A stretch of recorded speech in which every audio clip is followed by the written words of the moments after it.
Engine men can have love for the truckie. Beautiful minds, but we love getting ugly. Risk takers with a clover, man, we love getting lucky. You run, we chase fire, I love when it ducks me. Tones go off, house watch, read the address out. 1075, get up off the magic couch. 500 gallons prepared for the baddest drought. Who else you want on the way when disaster's Can't out? Even get a little bit rattled when you enter with exit apparel. Mayday, member down, they'll drag you. You won't get this from every Tom, Dick, and Harold, but here's a view from the top floor with Mickey Farrell. What's up, guys? Welcome back to another episode of A View from the Top Floor. Today's episode, I'm incredibly honored to have retired Lieutenant Tim Klett out of 88 Engine in the Bronx. Tim started his career in Connecticut, then followed his childhood dream to New York City, where he was assigned at a Proby school to 47 Engine in Lower West Harlem. Then he made his way up to Central Harlem in 69 Engine, and then ultimately he made his way to 88 Engine in the Bronx, where he did 19 years as lieutenant. If you know anything about Tim Klett, you know he loves the fire service probably more than anyone on earth. That said, we talk about that. We talk about his love for the job. We talk about history, tradition, honor, and standards. We also break down a case study of a cellar fire he had and the systematic method of what it ultimately takes to be successful fighting cellar fires. So, no further ado, here's Lieutenant Tim Klett, 88 Engine. Hope you enjoy it. Tim, thanks for joining me. I really appreciate you coming on, man. Yeah, well, thanks for having me. It's been a long time coming. So we were just in Virginia together doing the training days, so that was an incredible opportunity to get to talk a little bit, to catch up, and I actually got to sit in your lecture, which was an honor, and I learned so much. I wish I had that when I was UFO in the engine company before I went to the truck, because there was so much value in it that I could have used at certain fires that stand out. So you're doing great work with these engine lectures, man. So let's talk about where you get started. Well, I started in a little place in Connecticut called Newington Volunteer Fire Department. My father was a member there. He was a cop by trade, but that was my indoctrination in the fire service. Very, very, very young. I knew what I wanted to do. It was the busiest all-volunteer department in the state at the time, and we definitely did our share. And then, I knew I wanted to be a paid fireman, so I started taking tests everywhere, and I got hired with the City of New Britain, which is the home of Stanley Tool. It's an old New England mill town. We were 8 engines, 2 trucks. Eventually, they added a rescue to that. And again, we did our share over there with not a lot of staffing, and I continued to test. My goal was to be a New York City fireman. And finally in 1990, I got called for the New York City Fire Department. It was my second time through. I actually took the 82 test and didn't do so well. So I hunkered down the second time around and made it work. And you went to 47 Engine out of the academy? Yes, I went to 47 Engine. I had a friend. It was actually trying to get me up to 69 right out of Proby school, but it was very hard to get there. And there was already a Proby going there, and in those days they didn't want to put in those real busy places 2 Probies in the same place at the same time. So he asked me if I wanted to go to a very good engine in the 5th Division, and I said, "Listen, you're the guy, and he did. He put me in a very, very good place. 47 Engine was a really great place. I really enjoyed it there. I was just looking for more first do work. We went to plenty of fires, but I was just looking for the first do work, and 47 was a big time second, third do engine. Went to a ton of fires, getting the second line. And in those days in Harlem, there was always fire on the floor above. But the only reason I left there had nothing to do with the guys, nothing to do with the company. It was just, I was chasing fires is what I was doing. Yeah, I've worked there a bunch of times, and it's funny you say that, how great guys have worked there, because you look at the pictures on the wall, you're like, wow, that guy worked here, that guy worked here, that guy worked there, and they're all outstanding firemen who had incredible careers. I think we should bring back the 5th Division. That's what we should do. I do. The old 5th Division was there wasn't really a bad company in the 5th Division at all. Yeah. And it was a small division. Yeah, a small division, and it was focused on fire duties. And that was it. Yes, it was. So then you moved up to 69 Engine. What year did you go to 69? I went to 69 at the end of 92. I was about a year and 9 months in 47. And I went up actually what they call an onion skin. I don't know if they don't do them really anymore. But I went up there in late 92 on an onion skin, and I was finally assigned in actually 96. So I was on almost a 4-year onion skin to 69. Yeah. So who were the officers when you got there? In 69, John Newell. John Newell's the man. No, hands down, no question about it. He's great. Rich Killian was there. Pat Wellaby was there. Jack Coor had a spot but it was a UFO spot, and it was open for 20 years in 69. So it was great for 69 because they could really run officers through that UFO spot, pilot test them or audition them if you want. You know, I'm trying to think who the other, it was Killian, Newell, Joe Flanagan. Yeah, Joe Flanagan was up there in the truck. Vinny Leahy, Tommy Armstrong, Mike Finan was the captain at the time, and Patty Brown was actually in 28 when I got up there. And so these are the real warrior firefighters that we've all romanticized and read about. But these are the guys, and these are your firsthand experience to go into fires from these guys, man. And the chiefs there were truly the guys. I mean, we had Cassidy and Kennedy, both from 82 and 31.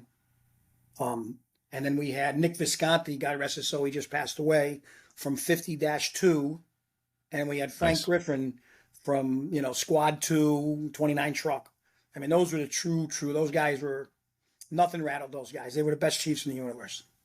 What's special about 69 and 28 to this day is that there was a standard set all the way back then, and it still applies today. It's important that these good firehouses maintain that standard, and we're losing those standards across the board. But throughout the job, it's getting worse and worse. I see firsthand incredible trucks or engines that were outstanding places to be, and it's kind of the standards fallen, and that's the bottom line. And there's no way around admitting that, but that's the truth of the matter. Standards have fallen. Yeah, and there's one word, and that's, in my book, accountability. I mean, when I was in 69, and I could tell you a quick story, you were held accountable for what you did. I mean, back in those days, there was a lot that was allowed to go on in the firehouse, and but you had to do your job. And they had this thing they called tradition. And after every job, you'd go to the top floor, and you'd have to say what you did, and they would grill guys. If you had the OV, you're like, what'd you do when you got there? How'd you get there? Why'd you go that way? And I had a fire one night. We had the entire flat, 6 rooms. And I get into the last room, the very last room, and I run out of gas. So I just hand it off to the backup guy. He finishes off the last room, put the fire out. And we come back to quarters, and they laid into me for giving up the nozzle. It's your fire, you put it out. If you can't put it out, go somewhere else. And I think companies they wanted that standard, and they held their firefighters. The firefighters held the firefighters to a higher standard. The officers didn't even have to get involved. And if it got bad enough, and the chiefs had to sit you down, and we had one fire up there that Cassidy sat both company down, and it was just one of those fires that came along. It was just they had set the place up. They had made it very difficult for us to get to the fire, and it took a long time. We ended up putting it out, but it took a long time. And when the chief was not yelling at you, but explaining how it could have gone better, you actually felt like you let your father down. You felt terrible about it. It wasn't like, you just blew it off. You actually walked out of that kitchen like, holy cow, I let this guy down.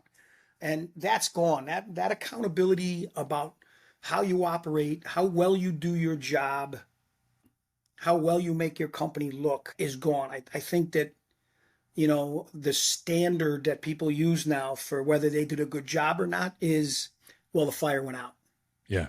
And that's not a standard. Every fire goes out. So that can never be the standard of how you operate, the fact that the fire went out, Something you just said that I find with good places is that the men hold each other accountable, not the officers. And that's what runs a good shop, is when you have accountability amongst the men, you have leadership within the men. It's all about the men, and the officers will lead you. Yep. When you're in a good place, there's not much to lead because the men are right there with you. And that's the value of having a very good senior man in the firehouse. Yeah. And I know that job has kind of lost their love for the senior man. And I always say he's like the sergeant major in the military. He handles all those things so it doesn't get to the officer, because I tell guys, if it gets to my office, it's probably a problem. Yeah. You know what I mean? And if it gets out of the firehouse, it surely is a problem. If we can keep things in the firehouse, we will. And that was the value of a good senior man, not only taking care of problems, but making sure that the turnouts were the way they were. That's not my job. If I have to step in, I will. But the senior man, he sets that tone for how that company turns out, how they operate. I always said, like stretch and hose. It's like signing your name to a check. It's your signature. As an engine company, that's your signature of whether you're a good company or not. Not how you put out fires. It's how you stretch hose. The truck was, to me, the truck was always how you overhauled the room. Oh yeah, If you went in that room and you saw, lath hanging from the ceiling and the mattress still sitting on the floor, you're like, this is some shit shop truck. yeah. They didn't take any pride in how they overhauled that room. That's definitely a lost art. Trimming windows, pulling ceilings, that all concept, it's been lost completely, especially trimming windows. There's nothing more that gets under my skin when if you miss a fire or you get relocated maybe, or you're just cruising around and you see a building that's not trimmed out with windows. It speaks volumes for that truck company. And it speaks volumes for, you get relieved in the fire floor, but I don't let my guys go out until we trim those windows. Unless it's like an ass-kicking job, even then, you still go back in and you overhaul and you make sure it's up to your par, because they don't care who was the last truck was at that job. It's whoever was the first due truck. That's right. That is 100% right. Who was first due? They don't care if there were 3 trucks in that room after you. Who was the first due truck? It's funny you say that. I used to cringe driving away from jobs and looking at the building and see shattered glass in the windows that wasn't cleaned out. And we're not even talking about cleaning out, the burnt part of it. Just the glass that's in the window, the shards of glass hanging there, and no one's going back. It's just, I don't know if it's lazy. I don't know what it is. Like you said, it's truly a lost art of how a truck goes in an overhauls room. Same thing with stretching. Going back to the senior guy, how important that is, having a good one. Most time the senior guy, especially in the truck, he's the chauffeur. He maintains the turnout, or it sets that standard for turning out. So I believe that the chauffeur, especially in the truck, he's the eyes and ears or the ambassador of the fireground for the fire officer. He's maintaining the outside team. He's keeping an eye on that. He's giving reports to his officer. Such an important role. The MPO, I think that's the most stressful job on the fireground within the first few minutes, obviously. And that's the guy that he gets overlooked many times. The chauffeur is overlooked in the engine company. But that guy, it all falls on him, man. Him and then the control guy right there with him. So. And it's funny you use that word ambassador, because I've used it like if you work for a weak captain, like as a lieutenant, I'm the captain's ambassador. And just as, like you said, when I'm there, the senior man is my ambassador. Yeah. And that's how it works. It's an unwritten chain of command on how a company is run, based on the captain and then the 3 lieutenants being his voice piece when he's not there. They're his policies. That was my biggest regret, was not being a captain, because then it would have been my company. It would have been my rules. It would have been run my way. We would have drilled a certain way. And the lieutenants would have had to follow that, because they're my voice piece, just as the senior man are the lieutenant's voice piece, that bridge between the office and the apparatus floor. Let's take it to a fire you had now. We wanted to talk about cellar fires and basement fires. What's that? Oh, which one? Yeah. But we wanted to talk about basement fires and cellar fires, but there's a particular fire that stands out, I know, in your career and job wide, known as the fire that 88 and 38 kicked ass at. So before we get into the actual fire, what's your definition of basement versus cellar? Because I know nationwide we have different terminologies and whatnot. Our books are a little bit different. They've been changed over the years. Regarding to this fire, you used the word cellar. Because we were totally below grade. I think that hinge pin is a basement. He's either half above or half below. Probably a walkout, is more of a basement than it is a cellar. Cellar is, like totally below grade. And we did get in trouble with some terminology at a fire where they were calling it a basement and it was actually the cellar. And not to get into that, but I think that, if we're going to use those 2 terms, we have to define what each one is. Do you know what I mean? In a place that doesn't have, like a brownstone will have a basement and a cellar. So either we start calling the basement level the first floor and the cellar the basement, or vice versa. But we really have to verify where we are, especially once we below grade. And in Midtown, we'll have subcellars, and the trade center was 7-8 stories down. So we have to label that right, because labeling a building, once we label a building, and the fire department doesn't control that, the building controls that. We label a building 1, 2, 3, 4, A, B, C, D, but once we go vertical or subterranean, the building's going to control that labeling. We can't change it. One Meridian Plaza in Philadelphia was a 31-story building with 29 floors, because it had lobby mezzanine 1, and the building controls that. We have to play within those bounds. So when we're labeling cellar basement, we really need to know the difference between the 2. I think the main takeaway for that on a national level is have a localized standard that everyone's operating within the same language and the same understanding. So even if you come from another department, they call for an extra engine or truck, we have to be on the same page. So within a county or a state or whatever it is, try to come to an agreement of what standard you're using as far as language. Yeah, and I'm not going to get into the big debate about the unified command and some of the terminology we use about, I always say if you go to an EMS run and the victim's on the second floor, what do you say? The second floor. If you go to a water leak and the water leak's on the second floor, what do you say? Water leak's on the second floor. If you go to a stuck elevator on the second floor, what do you call it? It's on the second floor. The only time it's Division 2 is when it's on fire. It just doesn't make any sense. Makes zero sense. They try to fireground communications. We're opening Pandora's box here, Yeah. But like fireground communications, they've tried to like pigeonhole us into a book of vocabulary that makes zero sense. You can have the same terminology for a tanker on fire, crashed into a building, or a mattress fire. You can't have the same terminology. We have to speak clear text statements, and it's so much simpler. And we try to complicate things, so you add a little bit of stress. Every fire has stress, but when we try to complicate things, that's when firemen die because of miscommunication. Yep. 100%. Like we had and where I was a volunteer, we had a 1 million square foot warehouse and we had a guard shack at the gate, and we got a call for a structure fire at the warehouse. Now the dispatcher knew that it was the guard shack. It was a 5x5 guard shack. But you think, okay, now we got a 1 million square foot warehouse going because they call it a structure fire. Like the dispatchers know what the caller said. No one ever is going to pick up the phone at 2 a.m. and say, hey, my structure's on fire. They know what it is. Just use common terminology and let's end this madness. It's crazy. I feel like sometimes the dispatchers want to hype you up, even though they know the reality of it. But that's a whole different avenue. Yes, it is. It's a Pandora's box. Yes. So take me to the fire. So it was close to quarters, right? What time of day was it? It was right at the change of tours, just after 6 o'clock, still light out. I'd literally just probably 15 minutes earlier relieved the captain. And we get the run for smoke, and it's, on 182 to Crotona, take a right on Crotona and go down 5 blocks. It's right there. And as I'm coming down Crotona, I can see a little haze in the street. So, I wasn't a guy that I never, pulled that gun or transmitted anything. I wanted to be sure. I wasn't going to be the guy that rescind that 1075, So I told the guys in the back, we might have something. And we pulled up, and then you could see there was smoke pushing out of just about every orifice in the front of the building. Not black smoke, but there was good enough smoke for me to transmit a 1075.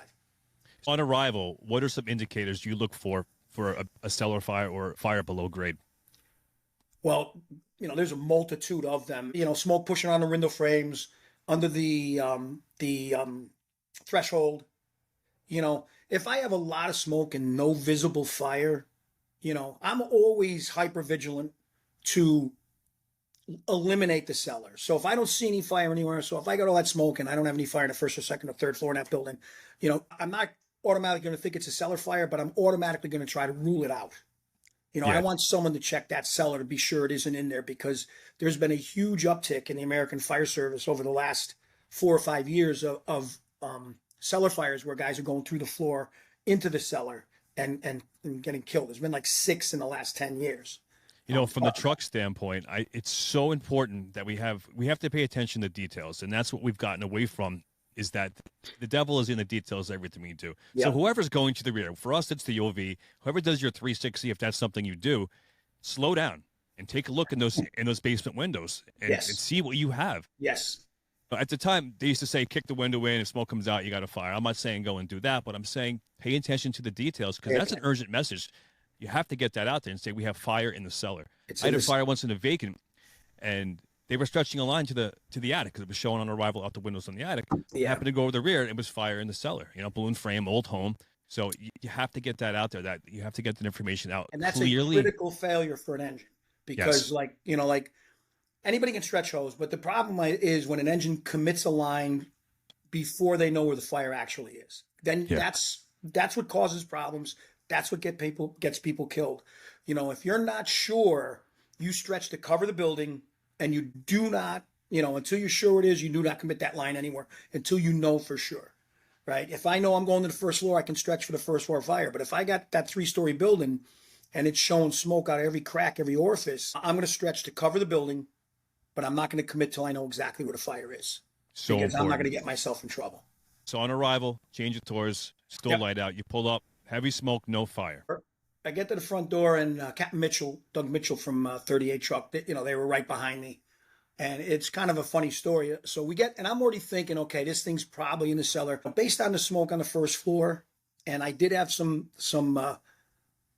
smoke pushing around the stringers of the stairs to go to the second floor. If you the stairway to the second floor was right inside the front door, and you could see smoke pushing up through the treads and the stringer. The stringers are what hold the risers and the treads. So I saw some smoke pushing up. So I'm thinking cellar fire. But then a guy was coming out of the building with his parrot, and Doug asked him, Only in the Bronx. Yeah, do you know where the fire is? And he said it's in the cellar. And See, that's another takeaway right there is ask the people leaving the building, where's the fire? Yes. Right. And then if you can, here's a big thing that people don't realize about cellars. If you do have an occupant there and they do say it's in the cellar, the next question on your mouth should be, is it a finished space? Because it's the difference between a room and contents fire or a building fire. Because if it's unfinished, that means the ceilings are probably exposed, and any body of fire in that cellar is now going to communicate to the building quite rapidly. And if it's an older building, like I said, a balloon frame, now you got all those problems that are associated with that. So that's the next question. Once he says, hey, it's in a cellar, I want to know if it's a finished cellar, because if it's finished, it might be a little tougher, but it buys me some time. That's such a great takeaway because every fire has a different tempo, and in building construction, we read Vinny Dunn, and it's all great stuff, but we have to remember that building construction determines, in our world, during the moment of the fire, is speed versus velocity of that fire, and it's all about timing. You're in a frame, the tempo is very different than if you're in a project. So private dwelling, knowing if that basement is finished or not, that'll change the tempo of that fire instantly. Yes, 100%. And, knowing building construction, I can always, you never know for sure, but you need a starting point to where to look for any extension. And if I know how buildings put together, I know how it's going to get into that building. And those are areas I can check right away.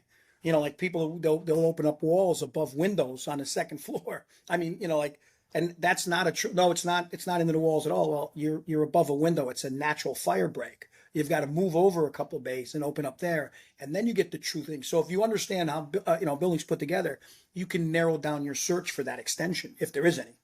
Yeah, that's a great point. So let's talk about the stretch now. So, the one thing that's difficult about that cellar stretch is that, and some places do it, and I don't advocate it. I'm never going to go into the fire area without water. I'm just not going to do it. It's rolling the dice. So we charge the line at the front door, which means we had to bring it in past the stairway, come around behind the stairs, and then flake it out for the advance down the stairs, charged. But I'm not going to bring a knife to a gunfight. I'm not going to go in there without water and put myself in an undefendable position. And anybody that thinks that they can go in there, flake it out quickly, and charge that line, we have history. I'm not going to bring up the fire because I'm not going to point fingers, but of companies going in with a dry line at a cellar fire and, cost the lives of firefighters. So I'm just not willing to take that risk. And that's any fire. Even if the fire's on the second floor and I can stretch to the top of the stairs dry, which some people say they do all the time, I'm not going to do that. It's 12 feet. If I can't move a charge line 12 feet, I should be a truck driver.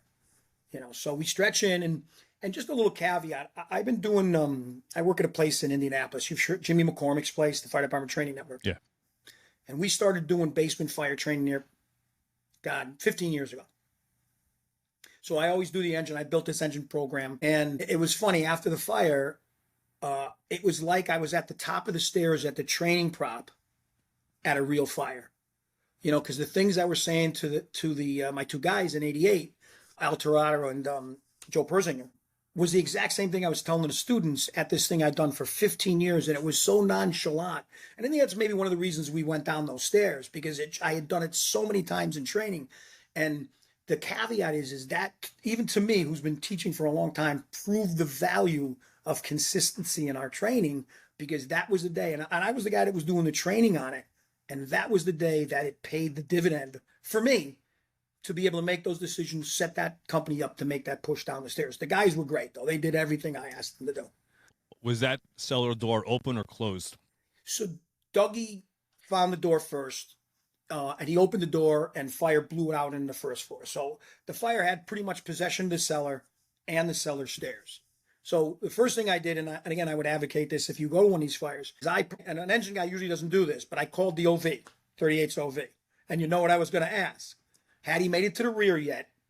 And was there another way into the cellar?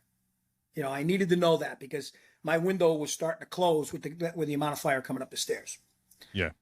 He radioed back. He wasn't able to get back there because now fire had vented out a couple cellar windows, and the pathway to the rear was very small, and the fire was blocking his way to get to the rear. So he had to go all the way down the corner and around like 4 or 5 buildings to get to the rear, or up and over. But it was a 3-story frame, so up and over didn't work for him. Something I want to emphasize on that cellar door is whoever finds it doesn't have to be the truck boss. It could be the probie on the can. Whoever finds that door, close that door, and make sure everyone knows where the cellar is. We have fire in the cellar, and don't leave that door until you physically pass that off to the engine officer. To the engine officer, bravo, bravo.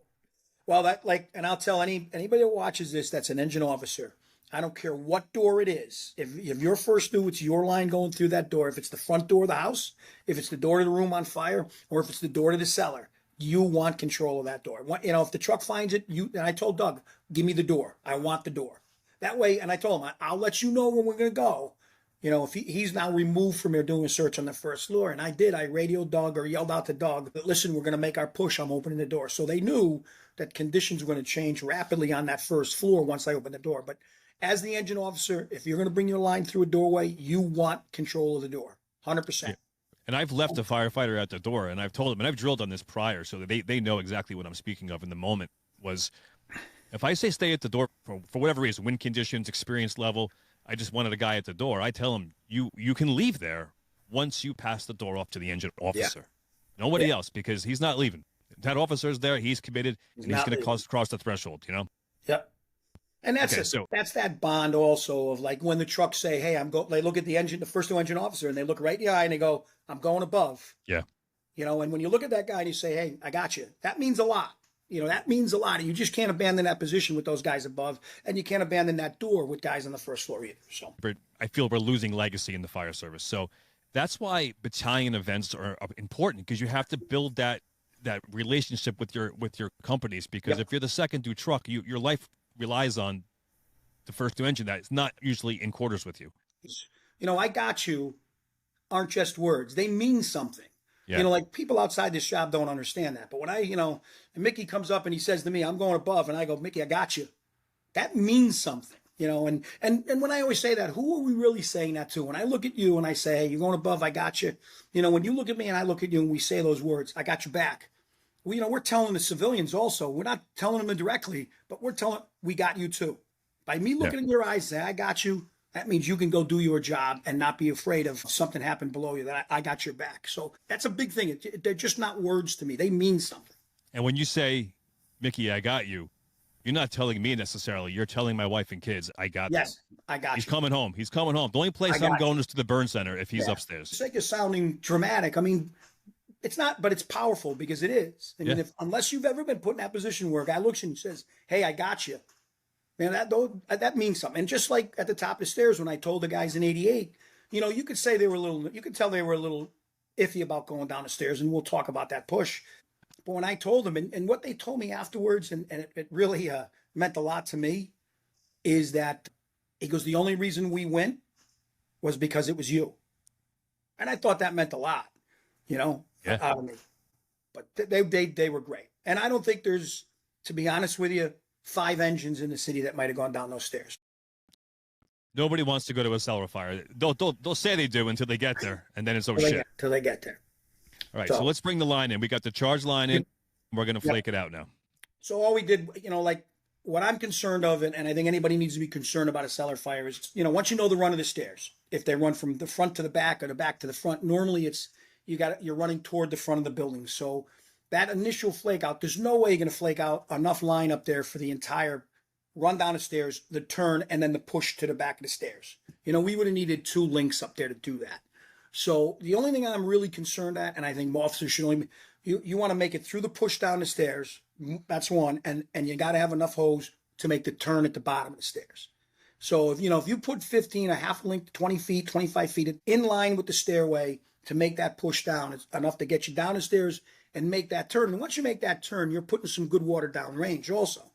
But if you don't flake out enough, if you say, 10 feet's enough and we get stuck halfway down those stairs, that's a real bad position to be in. So, the guys in 88, I told them, listen, flake out enough to get down the stairs. And then I told Al, I said, you're going to have to flow to get down the stairs. So we flowed. I told him to put a little extra hose out in front of him than normal. Normally we want like a foot to a foot and a half. I told him to add an extra feet. Just put 2 feet, 2.5 feet out ahead of you. And the reason I told him to do that was as we went down the stairs, as we got lower, that line, because of the line being up behind it, wants to straighten itself out. So in order for him to keep that line up where he needed to be, as he got lower on the stairs, he added an extra foot to make that turn. Once he was in the cellar, he can move back up to that original position. But just for that 12-foot run of the stairs, put a little extra hose around in front of you, and as you get lower, you can keep that nozzle pointed up where you need it to be. And that's exactly what he did. Went down on his butt, and I told the backup guy, I said, I'm going behind him. So the order is going to be always going to be the nozzle first. In a cellar fire where you're going to either have to flow or it's too punishing for the truck to get down there ahead of you. And I don't advise ever for a truck to go down ahead of you. But so it was the nozzle, then me, and then the backup. But the backup needed to wait until we were down and out of the stairs. I didn't want him in that stairway with us in case something happened, in case conditions really changed. If we had the beat feet, and really once you start that push, it's hard to turn around. But once we were down, then the backup guy came back down. We reunited, and we became that traditional nozzle team again. Something I think is important that you explain is, did you call for that backup man, or did he instinctually know when to go? Because a lot of times Proby has the backup, the detail has the backup. When does he go? Now, are you calling him, or should you just know? Well, I called out to him to come down only because of the condition of the stairway and the amount of smoke that was coming up the stairs. I didn't know if he could see us. But I think he realized, based on the amount of hose that was going down the stairs, and I told him, lean into that hose. Don't let us change our mind. Help us get down the stairs. And once we stopped moving forward, I think that's a pretty good clue that we're down and out of the stairway and he could make his way down. But I did yell up and said, hey, Joe, come on down. And then actually, Dougie Mitchell followed him down the stairs also. Did he take his inside team with him? Eventually I think they were down there, but I don't remember them down there. And he really helped me out a lot once we got down the stairs. We had some issues with radio. The battalion was going to put a line in the cellar window because it was auto extending up the side of the building. And we were in the cellar, and you know as well as I do, if they'd put a line in the window, it might have done some damage to us. So I'm trying to get through on the radio. And that's another thing, especially when we get to cellar fires. I think chiefs got to understand, they're always waiting to hear water in a fire. Right? They should wait to hear a few things. Me calling for water on the fire, primary search is complete. But if we add the cellar dynamic to it, he's got to wait for us to say, hey, we're in the cellar. We've made it down the stairs. I think that's an important aspect of those fires because they're very apt to try to darken it down via a cellar window if there isn't another opening to get in there. And we couldn't get through to let them know that we had, actually made it into the cellar. And finally we did, but like I said earlier, we had to use a few expletives to get his attention, and we stopped him from the window. I think a good takeaway is exactly what you just said. If you're the engine officer and you make the cellar, get on the radio. First thing you do. We're in the basement. We're in the cellar. We're here. We made it. What were the conditions like when you got to the bottom of the stairs versus the top of the stairs? So, they just like I say at the class, it's really bad. You got to, once you open the door to make that move, you got to make that move. And really, one of the reasons we did make the move, we were told there was a family on the second floor. They hadn't found another entrance in yet. So like I said, my options were rapidly, going away from me. So we had to make the call to get down those stairs. Once we did that, the conditions at the top of the stairs, it's always really bad. And that's what I tell guys. You're at the top of the flue. It's really, really bad. And one other thing is you got the timing of going down the stairs. If I pull that door open and if my nozzle man had dove down the stairs, he probably would have ended up getting burned.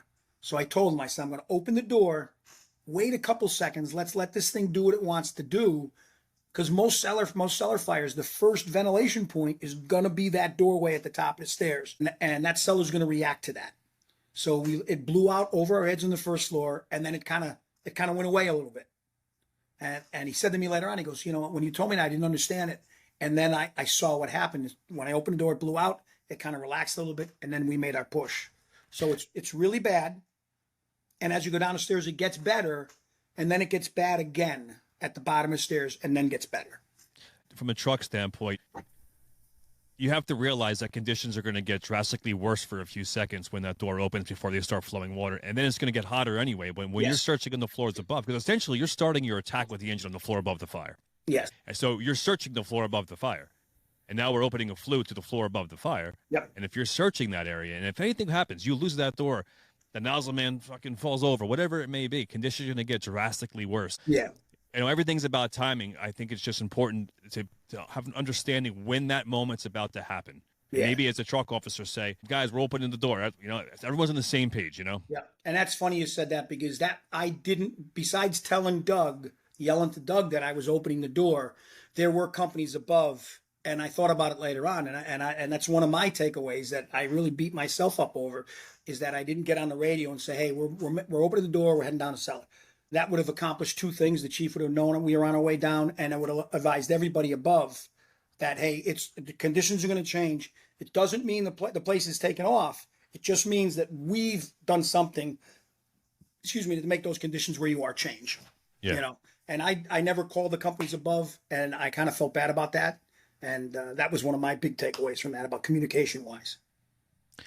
So you're at the bottom of the stairs, you get down, the backup man meets you. Now you're going to make the push to the seat of the fire. I think something that's important that you should talk about is that you can operate a line, not necessarily have water on the fire. You can have water on fire, but not on the fire. So that's an important understanding as an engine officer, when to give that proper transmission, because now you made it to the bottom. You put water on some fire to get down, but now you got to make a push to the seat of the fire. So, you know, a lot of times we're just driving some of the byproducts of that fire back, so we can get to that area that's on fire. You know, that's why the nozzles should always be at the ceiling, because that's where those byproducts are. You know, the fire's not going to run along the floor to get you. You know, so it is a timing thing. Like, it's easy when you don't have a big open area. You know, like if you got a bedroom on fire, you turn into that room, Chief, I got water in the fire. When you have an area that's undefined and you start putting water downrange into that cellar, and, you know, that was the thing. Once we decided to flow down the stairs, we turned that corner and we didn't stop flowing. And the funny thing was, I thought we'd only gone about 5 or 6 feet. And I told Dal to shut the line down.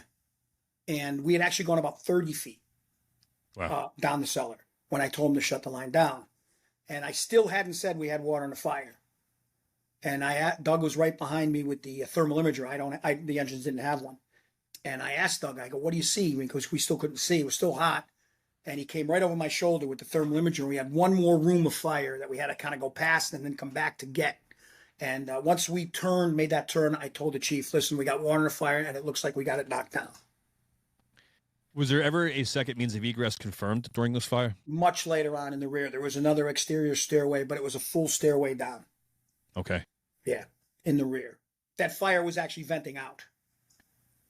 Is that when the chief was going to put that line of operation down? There was a window about halfway back that blocked the alleyway for the OV to get back there. That's the window he was going to put it in, not the door farther down. So the OV never got, and that's another thing I didn't do, is I never called the OV again to confirm. And that's another takeaway, is that if early on you don't confirm another way out, because they haven't, if you have the information, hey, there's no other way out of here.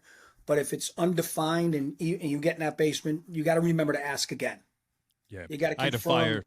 Yeah. No, I had to fire something similar in a taxpayer, and we were crawling in. I was the engine officer, and I get right on the radio, and I said, no, engine 1 to ladder 1 OV, is there a second means of egress in the rear? And he came back, he said, no, there's none. So I come right over the radio, and I said, engine 1 to all units operating, one way in, one way out, no second means of egress. People looked at me like I had 3 heads after the fire. That's important information. It certainly is. It's odd the engine officer to be calling the first 2 OV, but in that moment, the engine officer's thinking about that. Well, so that I did it. I would do it every day if I had to. And that for the truck guys, when you hear that transmission of no second means of egress, well, we're so quick to just dismiss the line, especially guys that never worked in an engine. It's important to have line orientation when you realize there is no second means of egress. So where's that line? Because that line ultimately is the only way in, pumps to pumps, all that kind of stuff that, we kind of, learned behavior. We kind of dismiss when you go to the truck because we're operating off instinct, but getting back to that line and knowing where it is so, so important when there's only one way in and one way out. Yeah. And I think that's, that's part of, like you said, the change in the fire services. A lot of people would look at what you said, hey, all companies only one way in, way out. Listen to the guy, he's grandstanding. And, that's not grandstanding. It's being proactive. Like if anybody's ever been to a fire that went south, it doesn't happen in slow motion. It happens on a flip of a dime. And if you don't have that information ahead of time, that little tidbit of, hey, this is the only way out, and shit goes south, now you're sitting there trying to figure it out on the fly. And I was always proactive in the way I flaked out my hose, proactive in the way I operated in long hallways, counting doorways, because the swing of the door of a stairway is the same as the apartment. So, if that door to the stairway is closed, I could beat my head against a locked door that I think's the stairway because it swings the same way. So I was always counting doorways, and people they consider it grandstanding. And I was always proactive in my thinking. If something went wrong, what were my alternatives? There's so much bullshit on a radio at a fire that getting important information out gets difficult at times. So in this fire, they were talking about putting another line into the window when you were operating. And you said you had problems communicating to command that you were actually operating down there. Let's talk about that a little bit. There was just too much talk on the radio. And I understand the information that the trucks were trying to get through to the chief. And I talked to the chief after, a very, very good friend of mine. And I said, listen, when you were thinking about putting a line in the window, did you think maybe you could have coordinated that with the companies that were operating in the basement? Because the videos I'll send you has him saying we're going to darken it down from the outside. And not once did he call the companies that were in the cellar to ask them, hey, listen, can I do this? And, that's the one thing, and even in our books about exterior water, we're not against it, but there's certain protocols you have to follow before you apply exterior water. And that means no one near the fire area. Everybody, if it's a certain floor, everybody get below that floor.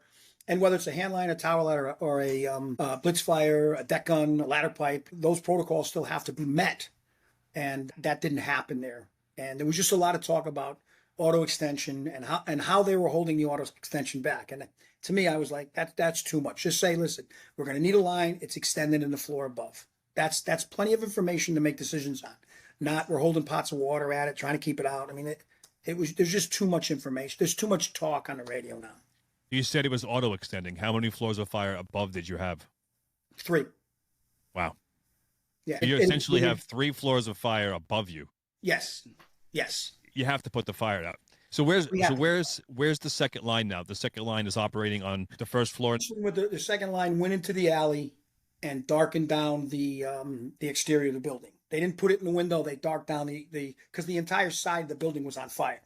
So they darkened that down, and then they brought their line into the first floor to deal with the extension there, and subsequently a third and actually fourth line dealt with the fire on the second and third floor. So how many lines ultimately were operating at this fire? I believe it was 4. That's a lot for a private dwelling to have 4 lines operating. And there were 4 lines inside the building? One on each floor, yeah. Wow. Yeah. Wow. Yeah, I think one came in the third floor window.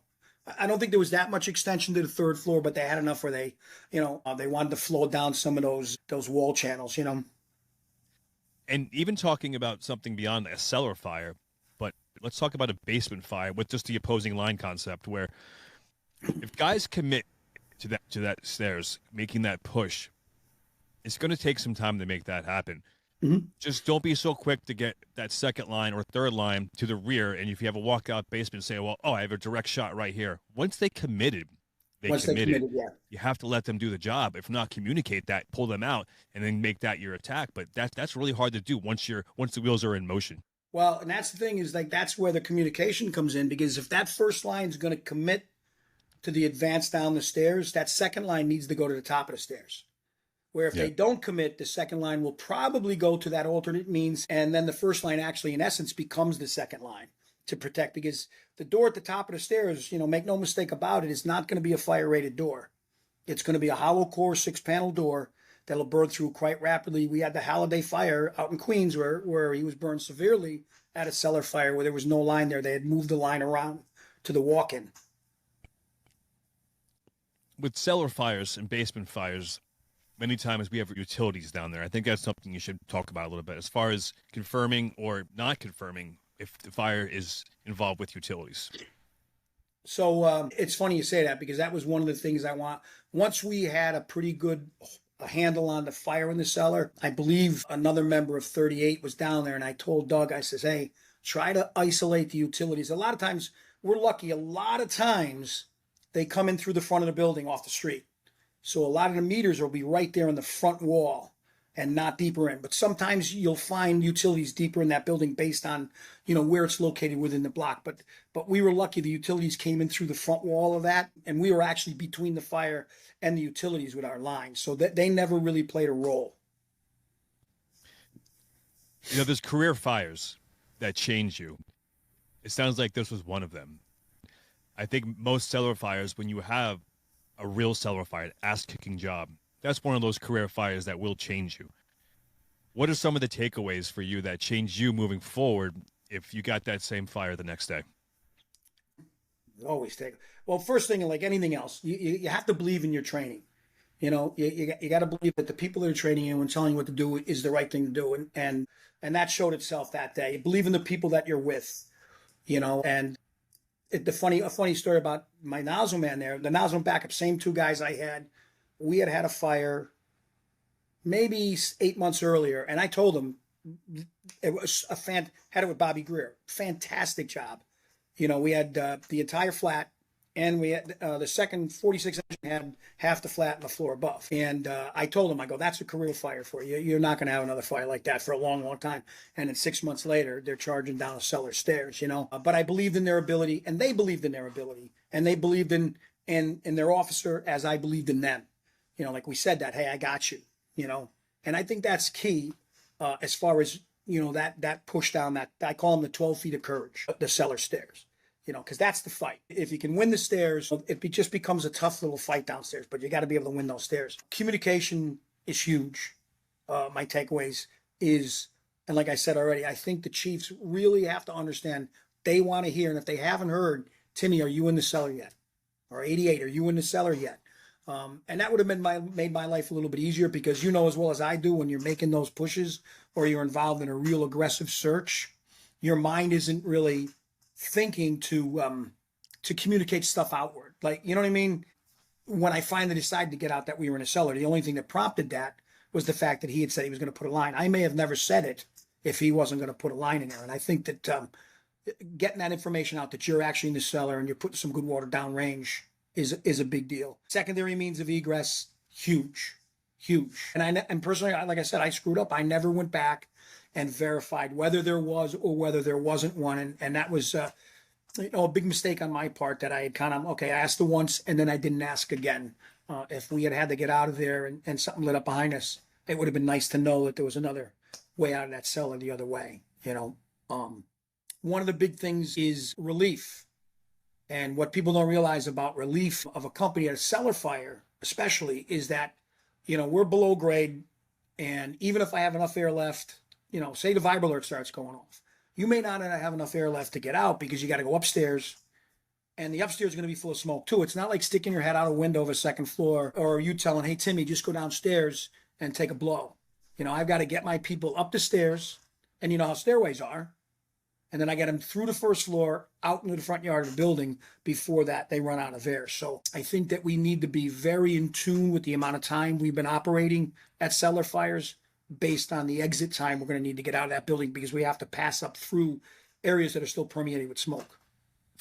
And another thing is CO levels. Don't be so quick to take your face piece off in a basement or cellar fire, because we're so quick to take it off. Fire's knocked down, you take it off. It's just a culture, unfortunately. But in a cellar fire, you can't do that, because you'll drop. The CO will get you instantly. So yes, and that's the funny thing about CO. You don't know. We had a couple guys in a tank, and the CO in there was, the oxygen levels. He took one hit, they went unconscious. It took a half a second for guys to go unconscious. So I totally agree. You leave that mask on until you're out in the street breathing fresh air. Just a little bit on that second means of egress. If you are the OV or whoever it is that goes to the rear of your building, monitor wind conditions, because if you happen to take that second means of egress and you have companies operating in that building, you drastically could change the tempo of that fire and the speed of that fire. Yes. And making it a wind-driven fire, even in a private dwelling. So that's something that when we get to the rear, yes, we're sizing up the building, we're sizing up for the fire, we're finding a second means of egress, but before you act on anything, size up the wind conditions, because wind can change throughout the tour. You start your tour, it's beautiful out. 2 hours later, you go out the door and you have 30-mile-an-hour winds. Pay attention to that if you are going to make drastic moves as far as the outside vent. And I think we do a disservice, because, when we talk about wind-driven fires, we seem to always be applying it to high rises. Yeah. And I tell people, listen, can you have a wind-driven fire in a one-story ranch? Yes. I said the only difference between a wind-driven fire in a ranch and a 100-story building is when you get off the rig at the one-story ranch, you know what the wind condition is. That's a great point. The only difference, right? You know, I stand in the street looking up at a fire on the 16th floor. I have no idea what the wind is like up there, right? But I get off that rig and I'm going to vent the first floor windows. You know what the wind is. You know, and that's being that hyper vigilant. And if we're not, let's circle back. If we're not holding people accountable for what they did, why they did it, when they did it, you know, they're not going to be learning from that. And it's not pointing out mistakes. It's making yourself better because, you know, I've never been to a fire where everything went right. You know, I challenge myself after every fire. I would tell people, I'd go up in the office and I'd bang my head on my desk. Why didn't I say this? Why didn't I do this? You know, little things would bother me to no end that I didn't do right. And you know, you go to the next fire and you'd be back up in your office, banging your head on the desk and go, why didn't I do this? Why didn't I do that? I love going to fires more than anything in the world. I think we agree with that. More than anything. But anything. You know, a lot of times I can't enjoy it afterwards because of what you just said. You go home and you know, you lay back in the bunk or you're driving home. You're replaying everything you did wrong rather than really enjoying the moment. So that's the downfall of it. And I really believe that humility is the everything of success in the fire service. And that's why holding each other accountable is important. We had a fourth alarm on Crotona Park North. It was the first fire they used the drone at. You know, they advertised drone puts out fire. I'm like, no, it didn't. You know, but we was in the channel rail, and I was with 27 truck, and they had the channel rail open on the 6th floor, and we're getting ready to put water down it, and we hear it's out in the hallway on the 4th floor, and I'm like, what did that guy just say? And then I hear losing the 4th floor. We're on the 6th floor, so you know, right immediately through my mind, I'm like, okay, how's this bailout work? But I tell the guys in 88, and I raised my voice. I kind of yelled at them. I'm like, get the fuck off the top floor. Get downstairs right now. And I yelled at them to get off the top floor.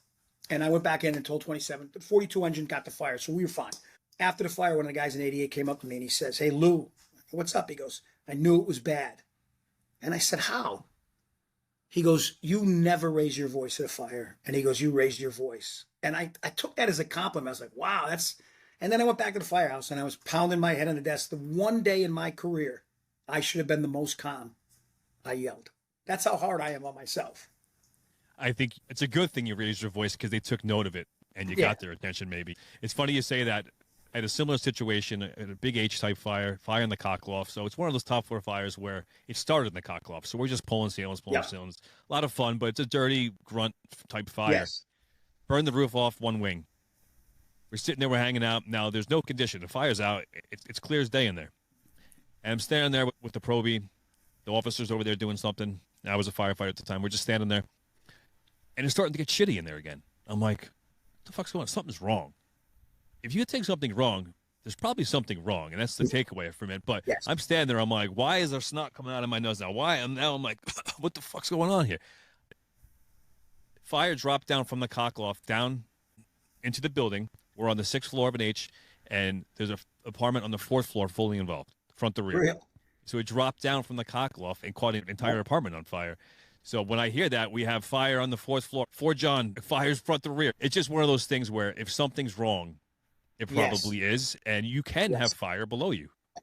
It's total out of nowhere. Yeah. And be curious. Like I tell you what, you know, when I wasn't first due or second due, and I'm, you know, they're trying to find a fire, I just didn't stand by the command post or, you know, wait for them to tell me to stretch a line. You know, if they had a line stretched looking for a fire, I already stretched. I stretched enough to cover the building. I was at the front door, you know, and chiefs would get mad. I didn't order for another line. I go, you don't have to. That's right in the books. You know, one line, I'm the backup line, you know. But I would always be curious, and I can't tell you, probably 3 times at least, you know, I end up finding the fire, just being curious, walking around looking. You know, never be out of the game. Never, like, if you're not first due, never think that, you know, like you don't have anything to add. And you know, I was always curious. And, you know, a fire up on Bainbridge, I found Holiday Avenue. I end up there on the top floor looking. I find it on the 2nd floor. You know, and we've been looking for almost 40 minutes for this fire. And it wasn't that it broke out, it was still hidden. And I was just curious and look on. So never, You know, the funny thing about letting your guard down is the fire has a funny way of letting you know he knows you're letting your guard down. And I think something else as a good engine officer, come to the fire ready to fight. Walk up, say, Chief, 88 engine, we have a line. Where do you want it? Boom. And you get put to work. You want to laugh? Yeah. I had a signal, and guys in 88 knew this. We'd be going to a fire. If we weren't first due, we were getting a line. Third due, we were getting. But after that, all bets are off. And I would tell guys, listen to the radio. I go, listen, guys, 1088. And that was my joke. 88's going to get a line here. So, you know, I would walk up. I remember going to a third alarm at the top floor of MH. I was the only guy with the rope. I used to carry it. If I was fourth due, I had the rope. Sometimes third due, I had the rope. And that was John Newell did. He'd carry it first due. You know, so I always carried that rope. And I would walk up to the command post. And any young officer, you want to get put to work, this is how you do it. And I didn't tell them I had the rope. I made sure they saw it. And I would just hold it up. And when I gave the 1088 signal, I wouldn't do it over the radio, that my nozzleman knew that he had to find a rig to stretch off of. You know, the closest rig he could get a line off of. So I'm walking up and I'd hear on the radio, 42. That's all I'd hear. So I'd walk right up to the command post. I'd hold up I said, Chief, listen, we're second on a second alarm. I said, you know, if you need a line, I can get one off a 42 engine. And I would just turn and start walking away. And 9 times out of 10, you know what happens? Timmy, come here. Can you give me a line to the top floor? Got that, Chief. It's so true. The time I spent in the engine was prompting the chief to put us to work. And 9 times out of 10, we were put to work. If you went there and told the chief, we're ready to go to work.